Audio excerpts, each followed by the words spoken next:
கோச்சார சனி பகவான் எல்லாருக்கும் எல்லா இடங்களையும் கெடுக்கிறதுக்குன்னே கொடுக்கப்பட்ட ஒரு பிளான் இடங்க. ராசியில் இருந்தால் ஜென்ம சனின்னு சொல்லி. வணக்கம், நான் உங்கள் விக்கி ப்ரோஸ். நமக்கு எண்கணி ஞானத்தையும் வேத ஜோதிட ஞானத்தையும் ஆன்மீக ஞானத்தை வழங்கிய அனைத்து குருமார்களுக்கும் நன்றி என்ற அதே வேளையில் இது ஒரு ஜோதிட விளக்க வீடியோ விருப்பம் உள்ளவர்கள் தொடர்ந்து பார்க்கலாம். நமது Vicky bros astrology YouTube, TikTok, Facebook மற்றும் இன்ஸ்டாகிராமை ஃபாலோ பண்ணியிருக்கக்கூடிய அனைத்து தோழிகளுக்கும் நமது நன்றிகள். ஒரு கேள்வி அண்ணே, ஜென்ம 7.5 சனி மேஷத்துக்கு நீச்சமாகினால் கொடுமை குறையுமா? துலாம் லக்னத்துக்கு உச்ச ஜென்ம சனி கொடுமையாக இருக்குமா? ஓகே, என்ன கேட்குறீங்க அப்படின்னாக்கா, கோச்சார நிலைகளில் சனி பலவீனமாகும்போது அந்த அமைப்புகளில் சனி நீச்சமானார்னா தன்னுடைய கெடுபலனை குறைச்சிக்குவாரா?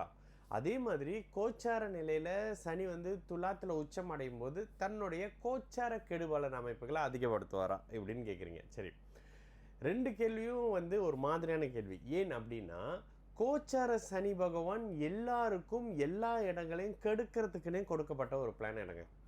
ராசியில் இருந்தால் ஜென்ம சனின்னு சொல்லி ஜென்ம நட்சத்திரத்தில் சனி வராரு, ஜென்ம சனின்றோம். 2ல் பாத சனி.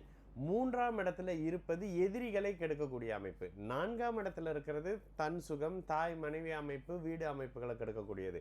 5ஆம் இடத்துல இருந்தாருன்னா குழந்தைகள். இந்த கெடுதல்ன்றது அதன் மூலியமான விரயங்கள், அதன் மூலியமான தேவையில்லாத சங்கட பிரச்சனைகள், இது மாதிரியான அமைப்பு. 5ஆம் இடத்துல இருந்தாருன்னா குழந்தைகள் வழி அமைப்புகள், எண்ண அமைப்புகளில் ஒரு மாதிரி டல் அமைக்க பண்ண போகிறாரு.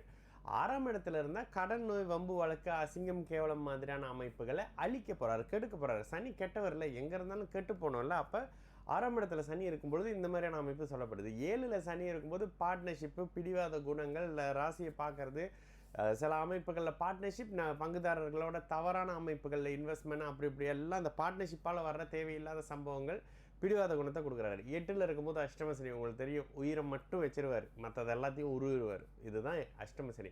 9ஆம் இடத்துல வரும்போது தந்தை, பூர்வீகம், பாக்கியங்களை கெடுப்பார். 10ஆம் இடத்துல இருக்கும்போது சனி வேலைக்காரன்றதுனால தொழில் அமைப்புகளை கொடுக்கவே செய்வார். சில இடத்துல என்ன தொழில்ன்றதை பார்த்து உங்களுக்கு சரி காட்டக்கூடிய, அடையாளம் காட்டக்கூடிய அமைப்புன்றது இது கூட லக்ன வாரியாக இருக்கக்கூடிய தன்மை தான். ஓகேங்களா?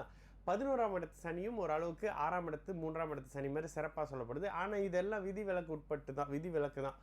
அவருக்கு ஆகாத வீடுகளில் இருக்கும்போது கெடுபலன் அமைப்புகளை செய்வார். 11ஆம் இடத்துல லாப சனின்னு வருவார், 12வது இடத்துல விரய சனின்னு வருவார்.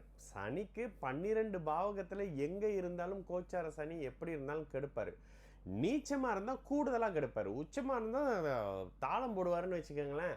சனி எங்கும் எதையும் கெடுக்க கொடுக்கப்பட்ட ஒரு பிளானட். அப்போ கன்னிக்கேட்டிலையும் சரி, மேஷத்துக்கு ராசிலையும் சரி கெடுதலாக அதிகப்படுத்தி செய்வார். ஏன்னா நீச்சம் என்பது பலவீனம் என்றாலும் கூட பாபத்துவமாக தான் நீச்சத்தை சொல்லப்படுது.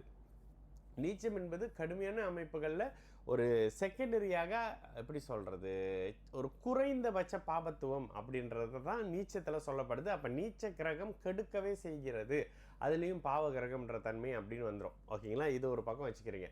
இப்போ அடுத்து என்ன கேட்குறீங்க, இதனால் அந்த கோச்சார நிலையில் சந்திக்கக்கூடிய கிரக அமைப்புகளில் இருக்கிற ராசிக்காரங்களுக்கு பிரச்சனை வராமல் இருக்குமா? கண்டிப்பாக இல்லைங்க. நான் அடிக்கடி சொல்லக்கூடிய அமைப்புகளில் கன்சல்டேஷனில் 2 மாதிரியான அமைப்புகளை பிரித்து சொல்லுவேன். இப்போ நேற்று ஒருத்தருடைய ஜாதகத்தில் சனி 29 டிகிரி மகரத்தில் இருப்பார், சனி 29 டிகிரி மகரத்தில் இருப்பார். துலாத்தில் சனி குரு 4 டிகிரியில் இருப்பார். அப்போ உங்களோட சனி சுபத்துவம்ங்க அப்படின்னு சொல்லிட்டு அப்போ அவர்கிட்ட ஒரு விஷயம் சொன்னேன். எப்பொழுதுமே நம்மளுடைய ஜாதகத்தில் 2 சனி இருப்பாருங்க.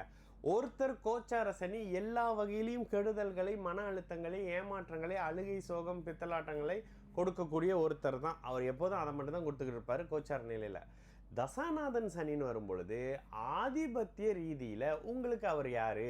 லக்னாதிபதியா, 2ஆம் அதிபதியா, 3ஆம் அதிபதியா, 10ஆம் அதிபதியா, பாக்கியாதிபதியா அப்படின்ற நிலையை பொறுத்து, தன்னுடைய ஆதிபத்தியத்தை பொறுத்து, தன்னுடைய சுபத்துவ நிலையை பொறுத்து, அவர் என்ன கொடுக்கணும் உங்களுக்கு அப்படின்றத பொறுத்து நல்லதையோ கெட்டதையோ அதிகப்படுத்தி கொடுப்பார்.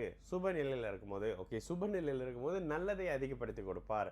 கெட்ட நிலையில் இருக்கிறாரு, அவர் கெட்டவர், கெடுதல்களை குறைச்சிக்கிட்டு ஒரு மாதிரியான அமைப்பு. 6, 8ஆம் அதிபதினு வந்துட்டாருன்னா அவர் ஒரு மாதிரியான அமைப்புகளில் இது பண்ணுவார்னு வச்சுக்கோங்களேன்.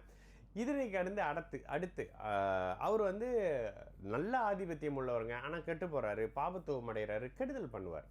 எந்த கிரகமும் சுபத்துவ நிலையில் இருக்கும் பொழுது நல்லதுகளை, நல்ல ஆதிபத்தியங்களுக்கு 1, 5, 9ங்க இந்த இடத்துல நல்லதை கொடுக்க போகுதுன்னு அர்த்தம். இல்லைங்க 6 8ஆம் அதிபதிங்க சுப அமைப்பில் அதீத சுப அமைப்பில் உச்சனுடைய வீட்டில் அப்படி இப்படி இருக்கிறாங்க, கெடுதல்களை குறைச்சிக்க போகிறாங்க அப்படின்னு அர்த்தம். அப்போது சனி கோச்சார நிலையில் கெடுப்பதற்காகவே படைக்கப்பட்ட ஒரு கிரகம்ங்க. எங்கே இருந்தாலும் கெடுப்பார். 6ல் இருந்தால் எதிரியை கெடுப்பார், 10ல் இருந்தால் தொழில் அமைப்புகளை டிஸ்டர்ப் பண்ணுவார், ஜென்ம அமைப்புகளில் இருந்தாங்கன்னா உங்களையும் டிஸ்டர்ப் பண்ணுவார், மனசையும் கெடுப்பாருன்ற மாதிரியான ராசி இருக்கும் இடத்துலேருந்து இந்த அமைப்புகள் சொல்லப்படுது.